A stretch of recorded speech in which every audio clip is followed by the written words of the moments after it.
અમારા ઘરે એક શિક્ષક ભાડે રહેતા હતા. એક દિવસ તે મારા ઘરે આવ્યા. હું કામ કરી રહી હતી. અડધી કલાક સુધી. નમસ્કાર મિત્રો, મારું નામ કવિતા છે અને મારી ઉંમર 40 વર્ષની છે. હું ગુજરાતના એક નાના એવા ગામમાં રહું છું. મારો પરિવાર ખૂબ જ પૈસાદાર છે, એટલે અમારી પાસે ઘણી બધી જમીન છે અને મારા પતિને નજીકના શહેરમાં સારો એવો ધંધો પણ ચાલે છે અને પૈસાદાર હોવાથી અમારું ઘર ખૂબ જ મોટું છે. અમારા ગામની નિશાળમાં ભણાવવા આવતા બે શિક્ષકો અમારા ઘરની રૂમમાં ભાડે રહે છે. જ્યારે અમે ઘર બનાવ્યું હતું ત્યારે મારા પતિએ વિચાર્યું હતું કે આપણે બે રૂમ અલગથી બનાવીએ, જેથી ગામમાં કોઈ શિક્ષક આવે તો તે અહીંયા ભાડે રહી શકે.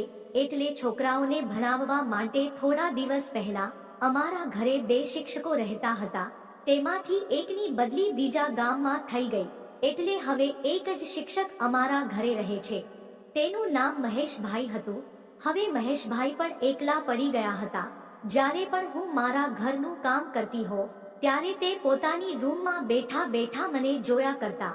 જોઈને મને હંમેશા એવું લાગતું કે મહેશભાઈ અહીંયા પોતાની પત્ની વગર રહે છે, એટલે મારી જેમ તેની પણ અધૂરી હશે.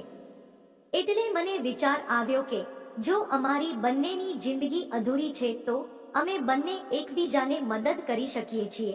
એટલે બીજા દિવસથી મહેશભાઈ સાથે વાતો કરવાનું ચાલુ કરી દીધું. સવારે 10 વાગે એટલે હું મહેશભાઈને ચા પીવા માટે મારા ઘરે બોલાવતી. તે રોજ ચા પીવે અને 10:30 વાગ્યા સુધી મારા ઘરે બેસે અને પછી નિશાળે જતા રહે. તે રોજ મારા ઘરે ચા પીવા આવવા લાગ્યા. હવે તો હું ના બોલવું તો પણ તે સામેથી 10 વાગે એટલે ઘરે આવી જાય. ઘરે આવીને તે કહેતા, ભાભી ચા બનાવો, તમારા હાથની ચા પીય લવ. અને પછી હું નિશાળે ભેગો થા. થોડા સમયથી તેની નજર પણ મારા માટે બદલાઈ ગઈ હોય એવું લાગતું હતું.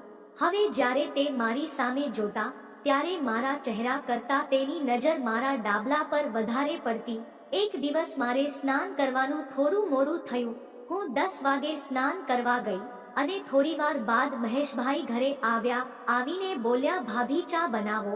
હવે તમારા હાથની ચા પીધા પછી હું નિશાળે ભેગો થા. એટલે મેં તેને કંઈ જવાબ ના આપ્યો. હું મારા બાથરૂમનો દરવાજો ખુલ્લો રાખીને સ્નાન કરતી હતી.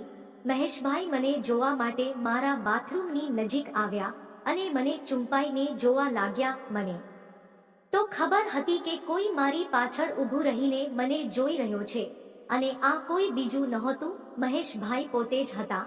સ્નાન કરીને જેવી હું ઊભી થઈ અને પાછળ ફરી તો મહેશભાઈ મારી સામે ઊભા હતા. મહેશભાઈ પણ સમજી ગયા હતા.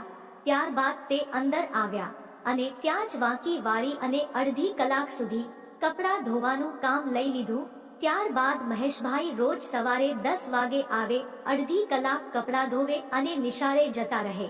હવે તો અમારો આ રોજનો કાર્યક્રમ બની ગયો હતો. મિત્રો, વિડીયો પસંદ આવ્યો હોય તો વિડીયોને લાઈક કરી ચેનલને સબસ્ક્રાઇબ જરૂર કરશો. ફરી મળીશું એક નવા વિડીયોમાં. ત્યાં સુધી આવજો.